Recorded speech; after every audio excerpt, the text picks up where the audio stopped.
وبركاته. الحمد لله نحمده ونستعينه ونستغفره ونؤمن به ونتوكل عليه ونعوذ بالله من شرور أنفسنا ومن سيئات أعمالنا من يهده الله فلا مضل له ومن يضلله فلا هادي له وأشهد أن لا إله إلا الله وحده لا شريك له وأشهد أن محمدا عبده ورسوله أما بعد فإن خير الحديث كتاب الله وخير الهدي هدي محمد صلى الله عليه وسلم وشر الأمور محدثاتها وكل محدثة بدعة وكل بدعة ضلالة وكل ضلالة في النار. قال الله تعالى في القرآن المجيد: أعوذ بالله من الشيطان الرجيم بسم الله الرحمن الرحيم الذين يذكرون الله قياما وقعودا وعلى جنوبهم ويتفكرون في خلق السماوات والأرض ربنا ما خلقت هذا باطلا سبحانك فقنا عذاب النار.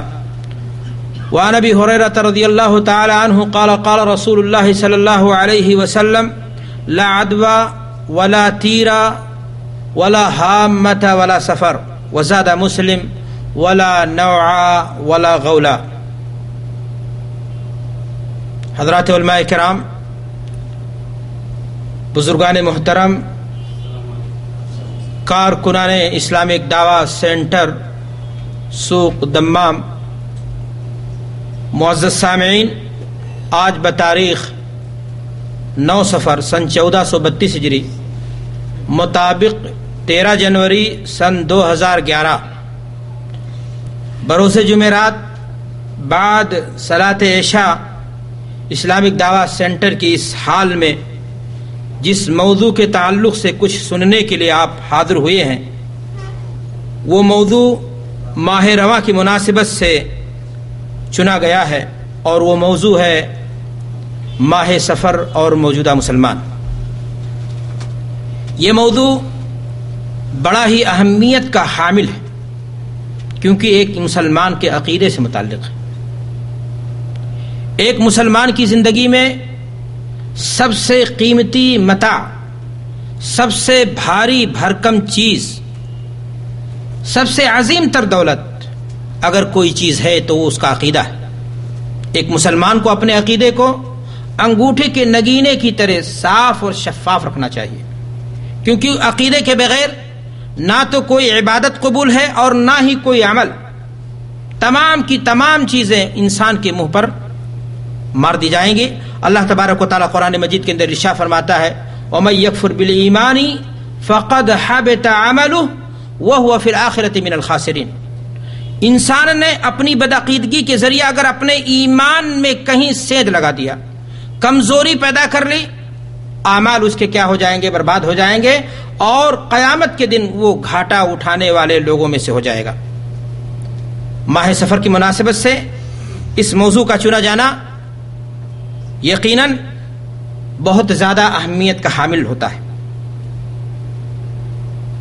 اس موضوع کو سمجھنے کے لیے آپ کو بنیادی طور پر کچھ نکات کو ذہن میں رکھنا ہوگا.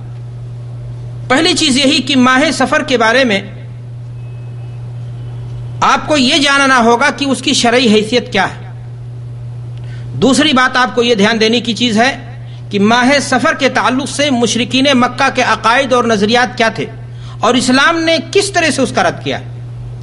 تیسری بات آپ کو یہ جاننے کی ہے کہ مسلمانوں کے درمیان، اسلام سے منسوب لوگوں کے درمیان، جماعتوں کے درمیان اس مہینے کے تعلق سے آج کیا کچھ خرافات، بدعقیدگیاں پائی جاتی ہیں. اور بھی ایک بات آپ کو جاننی بہت اہم ہوگی کہ اس مہینے میں حبیب کبریا حضرت محمد رسول اللہ صلی اللہ علیہ وسلم کی زندگی میں کون سے وہ بڑے اعمال انجام پائے ہیں جو اس مہینے کے اندر ہوئے ہیں. میرے بھائی اور دوستو، موقع رہا تو میں آپ کے سامنے یہ بھی بیان کرنے کی کوشش کروں گا کہ اس مہینے کے تعلق سے کون سی موضوع اور جھوٹی روایات ہیں جن کا سہارا لے کر کے واہی اور تباہی روایتوں کا لوگ بدعقیدگیوں کو پھیلانے کی کوشش کرتے ہیں. کچھ باتیں ضمناً بھی ہوں گی اگر وقت نے ساتھ دیا اور آپ نے سننے میں دلچسپی لی اور سننے کی زحمت کی. میرے بھائی اور دوستو، قابل مبارکباد ہے ہمارے شیخ سینٹر کے متعاونین جنہوں نے اس اہم موضوع کے لیے وقت دیا، اسٹیج فراہم کیا، اور آپ بھی قابل مبارکباد ہیں۔ میں آپ کی اس حاضری پر میں آپ کو دل کی گہرائی سے دعا دینا چاہتا ہوں کہ ٹھنڈی کے باوجود اپنے وقت میں سے نکال کر کے آپ یہاں تشریف لائے۔ اللہ آپ کی حاضری کو، شیخ محترم کی کوششوں کو، ہم سب کی کوششوں کو، ہم سب کی حاضری کو دین حنیف کی سربلندی کا ذریعہ بنائے، ہمارے لیے آخرت میں نجات کا ذریعہ بنا دے۔ میرے بھائی اور دوستو، جیسا کہ میں نے پہلے ہی عرض کیا کہ پہلی چیز یہ ہے کہ ہم یہ جاننے کی کوشش کریں کہ اس مہینے کی شرعی حیثیت کیا ہے۔ آپ کو معلوم ہے کہ اللہ تبارک و تعالیٰ نے ابتدائے آفرینشی سے جب سے یہ دنیا بنائی ہے مہینوں کی گنتی 12 ہے۔ دنیا کے اندر بہت سارے کیلنڈر بنا دیے گئے، لوگوں نے اپنے اپنے ضرورت کے مطابق، اپنی اپنی زبان کے مطابق مہینوں کا نام بھی رکھ لیا گیا، لیکن دنیا کے اندر جتنے بھی کیلنڈر پائے جاتے ہیں، چاہے وہ عیسوی کیلنڈر ہو، چاہے وہ ایرانی کیلنڈر ہو، چاہے وہ رومی کیلنڈر ہو، چاہے وہ بکرمی کیلنڈر یا اور کوئی، آپ دیکھیں گے سب کے یہاں مہینے کیا ہیں؟ 12۔ مہینوں کی گنتی ہر کسی کے یہاں 12 ہے۔ ہر کسی نے اپنے اعتبار سے مہینوں کا نام رکھا۔ عربوں کی زبان کیا تھی؟ عربی تھی، انہوں نے مہینوں کا نام اپنے اعتبار سے رکھا، اور سفر کا مہینہ اس اعتبار سے، عربی کیلنڈر کے اعتبار سے، ہجری تقویم کے اعتبار سے، اسلامی کیلنڈر کے اعتبار سے اگر دیکھا جائے تو دوسرا مہینہ بنتا ہے۔ آپ کو یہ بھی معلوم ہے، یہ بھی حقیقت ہے کہ شریعت اسلامیہ نے، دین محمدی نے، تمام دنوں کا خالق اللہ ہے، تمام راتوں کا خالق اللہ ہے، تمام دن اللہ نے بنائے ہیں، اور ہر دن میں اللہ نے خیر و خوبی رکھا، لیکن بعض مہینوں پر اللہ تبارک و تعالیٰ نے کیا دی ہے؟ بعض دنوں پر فضیلت دی ہے۔ جمعے کا دن ہفتے کے دنوں کا کیا ہے؟ سردار ہے۔ رمضان کا مہینہ سال کے 12 مہینوں پر بھاری ہے۔ عرفہ کا دن بہت بڑی اہمیت کا، یوم النہر عظیم الشان دن ہے۔ ان تمام چیزوں کی فضیلت مسلم ہے، بعض مہینوں کی فضیلت مسلم ہے، لیکن اور بھی دن اللہ تبارک و تعالیٰ نے جو بنائے ہیں، مہینے بنائے ہیں، ان میں بھی خیر و خوبی اللہ نے رکھا ہے۔ سفر کا مہینہ ان مہینوں میں سے ہے جس کے تعلق سے قرآن و حدیث کے اندر نہ تو کوئی خصوصی فضیلت کی بات ملتی ہے، اور نہ ہی کوئی ایسی چیز ملتی ہے کہ اس مہینے کے تعلق سے مشرکین مکہ کی طرح اس طرح کا عقیدہ رکھا جائے، بدعقیدگی پیدا کی جائے، توہمات کے شکار ہو جائیں کہ یہ مہینہ نحوست سے گھرا ہوا ہے، یا یہ مہینہ خیر و خوبی سے خالی ہے، اس مہینے کے اندر کوئی کام نہیں کرنا چاہیے، اس کام کی شروعات نہیں کرنی چاہیے، ورنہ بے برکتی ہو جائے گی، خیر و خوبی اس سے کیا ہو جائے گی؟ نکل جائے گی۔ میرے بھائی اور دوستو، اس طرح کا عقیدہ اور نظریہ اگر کسی کا تھا تو وہ مشرکین مکہ کا تھا۔ اسلام کے صفحات اس طرح کے عقائد سے، اس طرح کے نظریات سے بالکل کیا ہیں؟ صاف ہیں، دور ہیں، بری ہیں۔ اسلام کا عقیدہ، ایک مسلمان کا ایسا عقیدہ قطعاً نہیں ہو سکتا۔ میرے بھائی اور دوستو، سفر کے مہینے کے تعلق سے مشرکین مکہ کے یہاں جو گڑبڑی پائی جاتی تھی، وہ اگر آپ غور کریں گے تو 2 اعتبار سے تھی۔ ایک تو یہ قوم قانون الہی کے اندر منمانی تبدیلی کرتی تھی، وہ اپنے آپ کو دین ابراہیمی کا پیرو مانتے تھے، اپنے آپ کو دین ابراہیمی کا متبع اور پیروکار مانتے تھے، چنانچہ وہ بھی 4 مہینوں کی حرمت کے بظاہر کیا تھے؟ قائل تھے، لیکن لڑنے بھیڑنے والی قوم تھی۔ ان کو اگر کبھی ضرورت پڑ جاتی مہینے محرم کے اندر، ماہ محرم کے اندر لڑائی لڑنے کی، تو وہ اپنے سرداروں سے اعلان اس طرح کا کروا دیتے تھے کہ اس سال کیا کیا جائے گا؟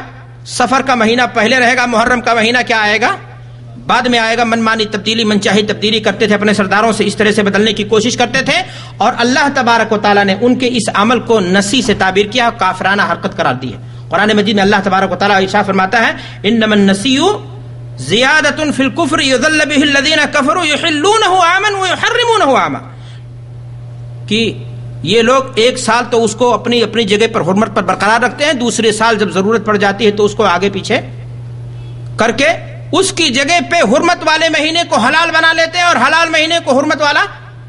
یہ خرابی مشرکین مکہ کے ہاں اس مہینے کے تعلق سے یہ پائی جاتی تھی۔ لیکن دوسری خرابی تھی، اور وہ خرابی تھی بدعقیدگی کی، نحوست کی۔ وہ اس مہینے کو اپنے لیے منحوس سمجھتے تھے، کہتے تھے مہینہ ہی یہ منحوس ہے، اور اسی اعتبار سے انہوں نے اس دوسرے مہینے کا نام بھی رکھا تھا۔ کیا رکھا تھا؟ سفر۔ ہمارے مشائخ بیٹھے ہوئے ہیں، سفرت دیار عربی زبان میں جب بولا جاتا ہے تو گھروں کی بربادی کا مہینہ، کھڈر ہونے کی بات، خالی ہونے کی بات مانا آتا ہے۔